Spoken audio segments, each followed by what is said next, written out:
রাত বাজে 3টা। আমি এখন সবজি রান্না করছি। আজকে যেহেতু আমি থাকছি না, আমার উৎসব নানা ভাই আসবে, আমি চলে যাব, সেজন্য ওর মায়ের জন্য কষ্ট না হয় আমি রান্না করে দিয়ে যাচ্ছি। দেখতে পাচ্ছেন, আমার সাথে থাকুন। আমি গরুর মাংস রান্না করব, সবজি। তরকারি কালারটা কেমন হয়েছে?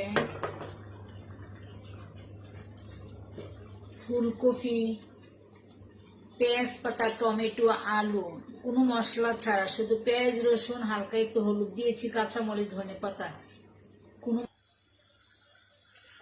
আমার এই যে গরুর মাংসটা আমি গতকালকে মশলা দিয়ে ম্যারিনেট করে একটু চুলার মধ্যে একটু ইয়ে করে রেখে দিছি পরের দিনকে। আমরা সবসময় গরু মাংস খাইলে আগের দিন একটু রান্না করি, পরে একদম পুরো পুরো ফুল, তাহলে বাসি গরু মাংসটা খুব টেস্ট হয়, খুব মজা হয়।